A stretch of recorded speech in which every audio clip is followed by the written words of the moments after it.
따라합시다. 오직 예수님, 구원을 이루며 삽시다. 아멘.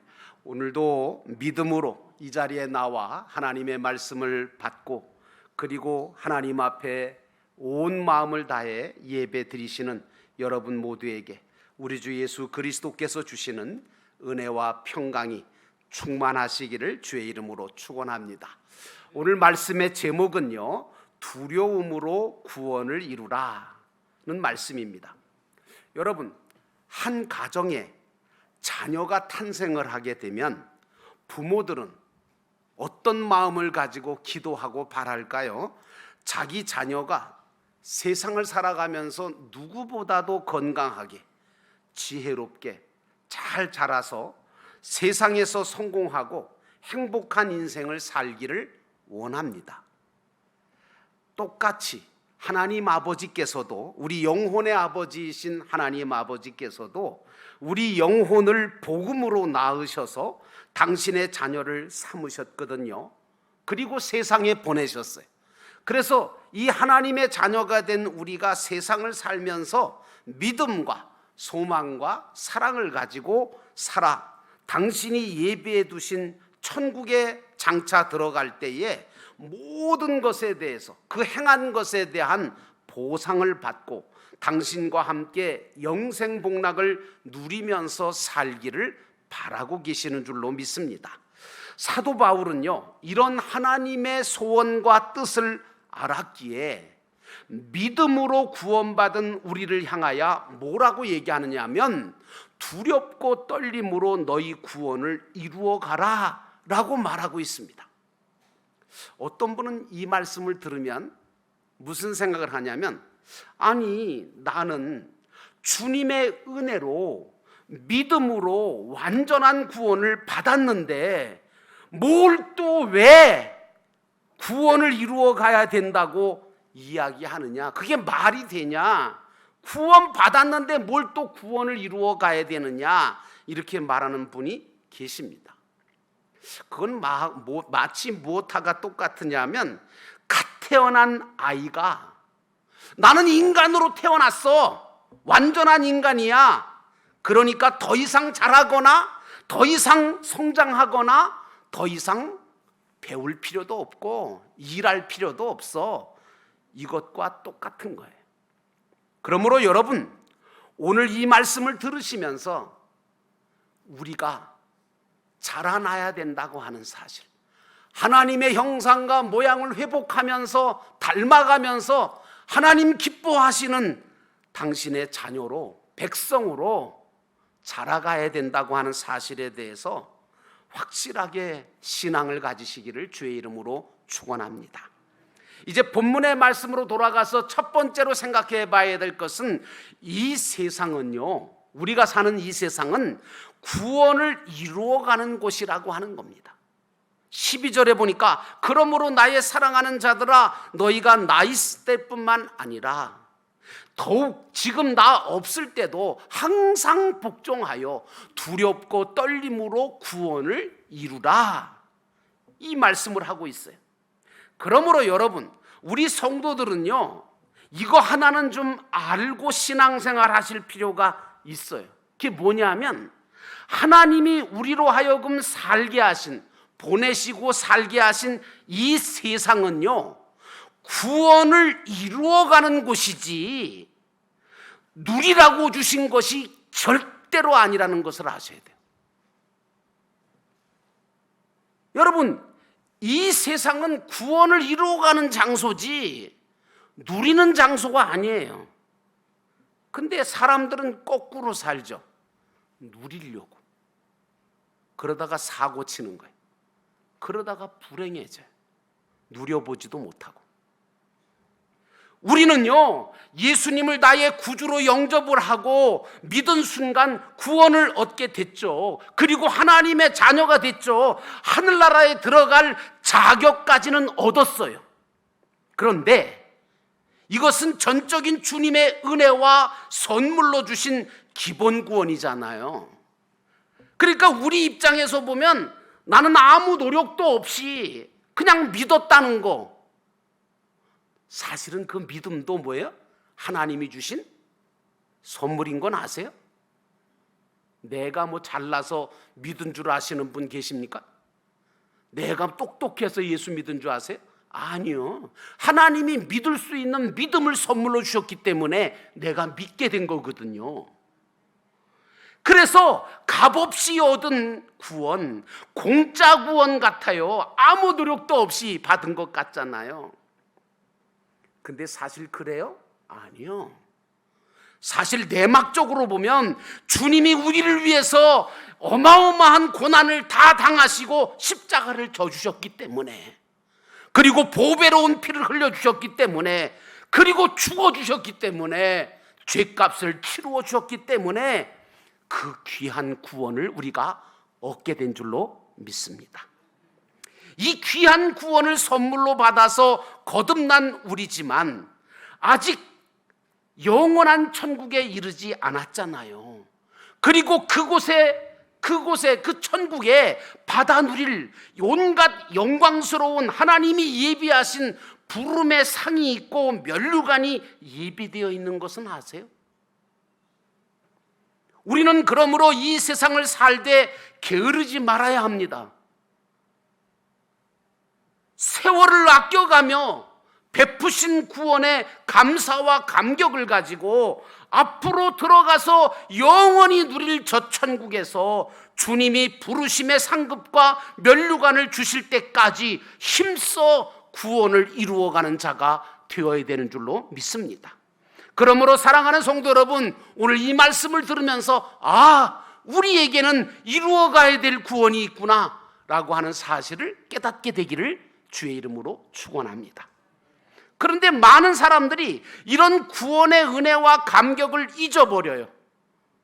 하나님이 베푸신 그 귀한 은혜와 구원의 감격을 잊어버리고 세상을 살아가다 보니까 어리석은 부자처럼 많은 것을 쌓아놓고 살기 원해요. 쌓아놓고 살려고 그래요. 그래서 자꾸 자기 집에다 쌓으려고 그래. 자기 인생에 쌓아보려고 그래. 그리고 누려보려고 그래요. 그래서 부지런히 물질을 쫓아가고 세상 부귀영화를 차지해보고 소유해보려고 그것 따라가다 살다가 보니까 어떻게 되느냐? 진정한 하나님과의 관계, 이웃과의 관계가, 믿음과 사랑의 관계가 모두 깨어져 버리는 거예요. 관계라고 그래봤자 물질로 맺어진 관계, 그런 관계는 물질 없어지면 다 사라지잖아요. 여러분이 갖고 있는 관계는 어떤 관계예요? 하나님과의 관계, 사람과의 관계가, 믿음과 사랑의 관계가 있습니까? 아니면 다 깨어지고 없습니까? 그러니까 그게 깨어지니까 근심과 걱정과 고통과 두려움이 찾아오게 되고, 그렇게 살다가 결국에는 허무한 인생을 마치고 말고, 그것도 안 되니까 더 누려보고 싶어서 그래도 이것만은 내가 누려보고 싶어 그러고 욕심을 부리다가 사고나 치고 사회 문제화가 돼서 결국은 그 인생이 비참하게 되어버립니다. 그러므로 우리는 이 땅에서 부지런히 믿음으로 살면서 천국의 귀한 것들을 찾아가면서 이루어가면서 살아야 우리 인생이 결코 헛되지 않는 인생이 된다는 사실을 깨닫게 되기를 주의 이름으로 축원합니다. 우리는요, 예수를 믿어서 죄 씻음 받고 사망에서 생명으로 옮김을 받아서 산자가 된 자들입니다. 산자가 됐다는 얘기는 거듭났다는 얘기입니다. 본 어게인이라고 그러는데요, 이건 거듭났다, 다시 탄생했다, 그런 뜻이죠. 이걸 가리켜서 이미 받은 구원, 그래서 기본 구원이라고 말하죠. 그러나 이 구원을 받았다고 해서 구원이 완전히 완성된 겁니까? 또 어떤 데서는 그렇게 얘기하더라고요. 예수 믿었으니까, 그래서 구원받았으니까, 죄사함 받았으니까 나는 이제 끝이야, 다 완성됐어. 아니에요. 성경은 뭐라고 얘기하느냐면 주님이 다시 오실 그때에 우리의 몸도 영광스러운 몸으로 바뀌게 될 것이고 우리의 구원이 완성될 것이다 라고 말하고 있는 겁니다. 그러므로 앞으로 다가올 완성된 구원을 바라보면서 여러분 부지런히 그 구원을 완성시켜 가시는 여러분 되시기를 주의 이름으로 축원합니다.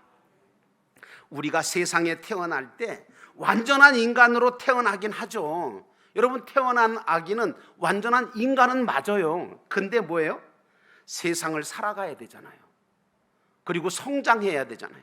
세상을 살아가고 인간다운 인간으로 성장되려면 여러 가지 힘써야 될 일이 얼마나 많습니까? 배워야 될 일이 얼마나 많습니까? 또 자라가면서 감당해야 될 일들이 많은 것처럼 우리가 예수를 믿어서 기본 구원받아 거듭난 자가 되었지만 아직은 하늘나라 천국에 들어가 살고 누리고 주님이 주실 상급과 면류관을 받았을 수 있는 자가 되려면 세상에서 말씀을 따라 살면서 천국 시민권자답게 천국에 들어가서 누릴 수 있는 충분한 실력을 키워가야 하는 거거든요.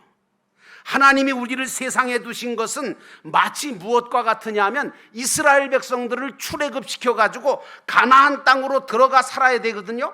그러니까 어떻게 해요? 하나님께서 가나안 땅 갈 때까지 어떻게 합니까? 40년 동안 이스라엘 백성들을 광야에서 훈련시키십니다. 준비시키는 거죠. 그러니까 광야 40년 길은 우리 인생과 똑같은 거예요. 40년 동안 하나님께서 왜 우리에게 이런저런 일들을 겪게 하시고 왜 여러 가지 일들을 당하게 하실까? 그것은 40년을 준비시키고 실력을 키우게 한 다음에 가나안 복지, 하나님이 정말 주시고 싶어 했던 가나안 복지에 들어가 누리며 살라고 주신 거거든요. 그러니까 세상에서 성장하고 성숙해 가면서 하나님이 예배해 두신 천국의 상과 면류관을 받아쓰고 누리며 주님과 함께 영원히 살 수 있는 구원의 실력을 갖추라고 세상에 살게 하신 거예요. 그러므로 이 세상은 구원을 이루어가는 정말 필요한 과정의 훈련 장소라는 사실을 여러분은 결코 잊지 않으시기를 주의 이름으로 축원합니다. 두 번째로 우리가 생각해 봐야 될 것은 이 기간 동안에 우리 안에 행하시는 분이 계신데 그분이 하나님이시다라는 겁니다. 13절에 너희 안에서 행하시는 이는 하나님이시니 자기의 기쁘신 뜻을 위하여 너희에게 소원을 두고 행하게 하신다라고 하는 말씀이 나옵니다. 왜 바울은 두렵고 떨림으로 구원을 이루라고 하셨을까요? 그것은 예수님의 보혈로 구원을 받은 성도라고 할지라도 세상의 시험과 유혹에 얼마든지 빠질 수 있거든요. 마귀와 이단의 사설에 빠져서 구원을 이루어가지 못하고 중단되어서 정말 아무것도 하지 못하는 사람들이 수두룩하거든요. 여러분, 이 세상은 자꾸만 우리로 하여금 세상 것을 얻기 위해서 살라고 얘기합니다. 자기 중심으로 살라고 얘기합니다. 야, 너를 위해서 살아. 너 중심으로 살아. 이타주의? 그 웃기는 얘기야. 이기적으로 살아야 돼. 그렇게 유혹을 하고요. 또 이단들은 뭐라고 얘기하냐면 너 구원받았잖아. 예수 믿고 구원받았고 죄 사함 받았으니까 이제 끝이야. 완전한 구원 받은 거야. 그러니까 내 마음대로 내 뜻대로 재미있게 살아 하고 유혹을 합니다. 다 아닙니다.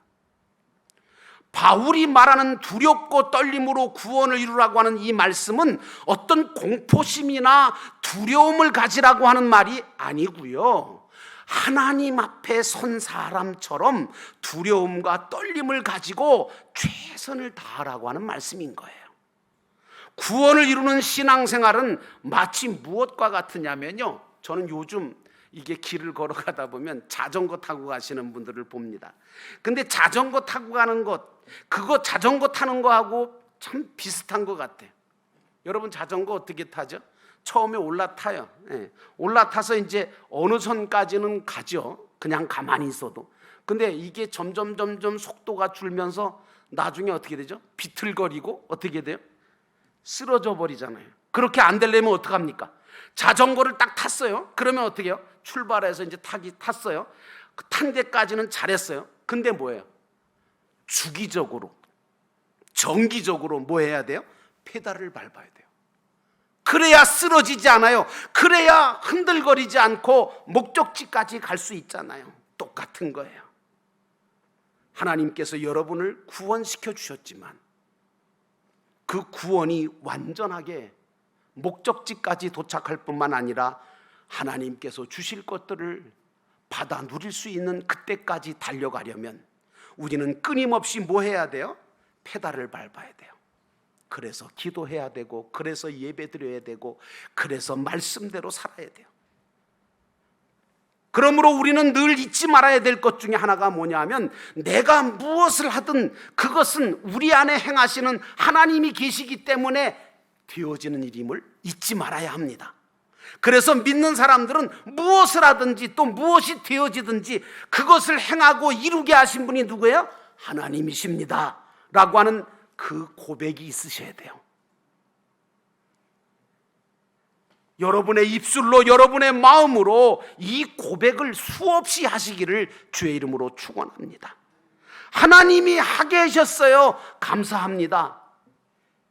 이 고백은요, 우리로 하여금 더 한층 앞으로 나아가게 합니다. 이것은 우리가 한 게 아니라 주님이 하신 겁니다라고 고백할 때마다 하나님은 성령을 통하여 더 큰 일들을 감당하게 하시는 줄로 믿습니다. 하나님은 당신의 뜻을 이루기 위해서 우리 안에 소원을 두시고 행하시는 분이기도 합니다. 저도 부족하지만 지금껏 하나님 앞에 무릎 꿇고 기도하면 하나님은요, 제 마음속에 당신의 뜻을 이루기 위한 꿈과 소원을 두시더라고요. 그리고 그걸 놓고 기도하다 보면, 최선을 다하다 보면 그걸 결국에는 이루도록 역사해 주시더라고요. 여러분 속에도 하나님은 계십니다.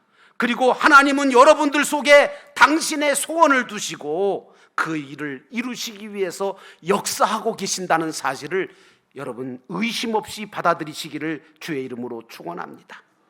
부모가 자식이 앞으로 이렇게 자라고 저렇게 살기를 바라는 소원이 다 있잖아요.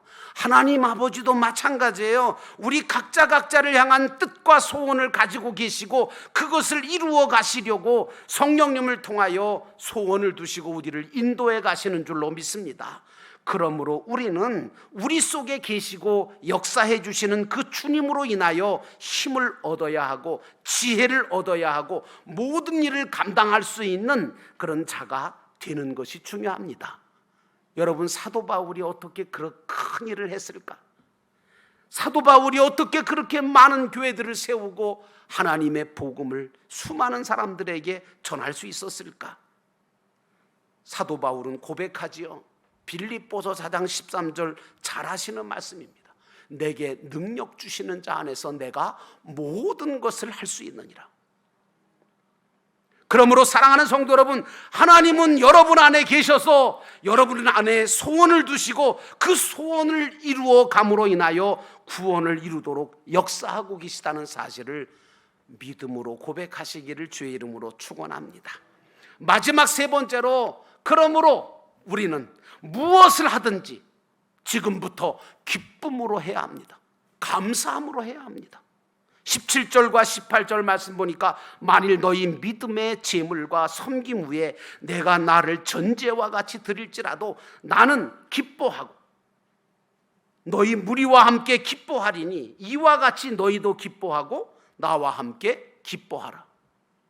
우리는요, 구원을 이루어가는 과정 속에 모든 일들을 행할 때 원망과 시비가 없어야 돼요. 아까 우리 장로님도 기도해 주셨는데 원망과 시비가 없이 하는 게 중요해요. 원망이 뭐죠, 여러분? 못마땅해 여기는 거, 불평하는 거, 수군거리는 거, 투덜대는 거, 남을 험담하는 것, 이게 원망이거든요. 시비는 또 뭐죠? 불안한 생각이 들고 의심을 하고, 그래서 옳고 그름 이게 맞냐 틀리냐 이거 따지는 일에 최선을 다하는 게 시비하는 거예요. 근데 여러분, 하나님의 일은 이런 원망과 시비를 하는 사람을 통해서 절대로 되어지지 않습니다. 그럼 어떤 사람을 통해서 하나님의 일이 이루어지느냐? 감사함으로, 기쁨으로, 믿음으로 하는 사람을 통해서 하나님의 일들은 이루어지는 줄로 믿습니다. 그러므로 이 모든 것은 다 감사와 기쁨으로 하지 않을 때, 원망과 시비가 왜 생기느냐? 감사와 기쁨으로 하지 않으니까 원망과 시비가 생기는 거거든요. 하나님이 인간에게 주신 가장 놀라운 저주의 그 축복과 저주의 도구가 하나 있는데, 그게 뭡니까? 언어입니다. 말이에요. 하나님의 은혜를 못 받는 사람, 하나님께서 주시는 축복을 못 받는 사람 가만히 보면 이게 문제인 거예요. 말하는 게 달라요. 이 입과 언어는 잘 사용하면 놀라운 축복과 은혜의 역사가 나타나지만, 잘못 사용하게 되면 정말 화와 저주를 불러오게 만듭니다. 그러므로 사랑하는 성도 여러분, 기쁨과 감사함으로, 감당함으로 하나님의 역사를 경험하시는 구원을 이루어가는 자가 되시기를 주의 이름으로 축원합니다. 바울은요, 자기 자신을 뭐라고 얘기하냐면 전제로 드릴지라도 기뻐하겠다고 말하고 있습니다. 여러분, 전제가 뭘까요? 그건 뭐냐면 제사를 드릴 때요, 만약에 제물을 까민 양이나 소를 잡잖아요. 죽여요. 그리고 각을 떠요. 가죽을 벗겨내고, 그리고 모든 부위들을 다 잘라요. 그래서 살은 살대로, 뼈는 뼈대로. 그러면서 이제 피가 있잖아요. 그 피가 나오면 그 피를 전부 다 받았다가 마지막 제물을 다 쌓아놓고 그 피를, 제물의 피를 마지막에 붓는 거예요. 다시 말하면 마지막 포도주, 다시 말하면 제물의 피를 말하는 것인데요, 전제라는 것은. 바울이 왜 이렇게 말하냐면, 내가 지금까지도 선한 싸움을 싸우고 믿음을 지키고 달려갈 길을 다 달려왔는데, 나는 나 자신을 주님 앞에 피 한 방울, 마지막 피 한 방울까지도 내가 전제로 드릴지라도, 내가 그렇게 쓰임받게 될지라도 나는 기뻐하겠다는 거예요. 나는 감사하겠다는 거예요. 그러면서 너희 몸을 하나님이 기뻐하시는 거룩한 산 제물로 드리라고 로마서 12장 1절에 바울은 말합니다. 이것처럼 자신이 그렇게 주님 앞에 마지막 피 한 방울까지도 드릴 수만 있다면 나는 그게 좋겠다, 그거 감사하겠다는 거예요. 여러분의 마음은 어떻습니까? 그런 마음이 있으십니까? 바울은 자신의 인생은 선한 싸움을 다 싸웠고 달려갈 길을 다 마쳤고 믿음을 지켰다고 말하면서도, 이제 이후로 의로운 재판장이신 그리스도께서, 주님께서 나를 위하여 면류관을 예비해 두셨다고 말하고 있습니다. 사랑하는 성도 여러분, 우리가 기쁨으로, 감사함으로 우리 자신을 주님 앞에 드리려고 할 때, 하나님은 우리를 통해서 당신의 소원을 이루시고 당신의 뜻을 이루시는 줄로 믿습니다. 우리는 바울처럼 하나님이 주신 은혜와 사랑에 감사하고 감격하고 기쁨으로 내 자신의 삶을 주님께 드리면, 믿음의 선한 싸움을 싸우고 마지막까지 달려가다 보면, 하나님의 법대로 경주하고 그러다 보면 언젠가는 주님이 오실 그날, 아니면 내가 주님 오시기 전에 하나님 나라에 들어가게 될 때에 그 천국에서 하늘의 상급과 면류관을 받게 될 줄로 믿습니다. 주님은 분명히 그렇게 힘쓰고 애쓴 모든 믿음의 성도들에게 의의 면류관을 씌워주실 것이고 상을 주실 것이고 하늘나라 잔치자리에 들어가 누릴 수 있게 해주시겠다고 하는 약속이 우리에게 있습니다. 그러므로 우리는 이 세상에서 누려보겠다고 제발 좀 누려보겠다고 싸우고, 누려보겠다고 다투고, 누려보겠다고 많은 것을 소유해보겠다고 어리석은 자로 살지 말고, 세상이나 다른 사람이 몰라줄지라도 주님만이 나를 기억해 주신다면, 나는 주님이 기억해 주시면 족합니다 라고 하는 신앙으로 사시기를 주의 이름으로 축원합니다. 만일 오늘이 내 인생의 마지막 날이라고 할지라도 나는 하나님과 사람 앞에 부끄럽지 않게 내가 해야 할 일들을 꾸준히 하면서 기쁨과 감사함으로 살겠다고 하는 이 각오와 결단을 할 때, 하나님은 여러분들을 여러분 속에서 늘 도우시고 역사해 주시고 이끌어 주시리라고 믿습니다. 그러므로 사랑하는 성도 여러분, 여러분의 남은 인생이 기쁨과 감사의 인생이 되시기를 주의 이름으로 축원합니다.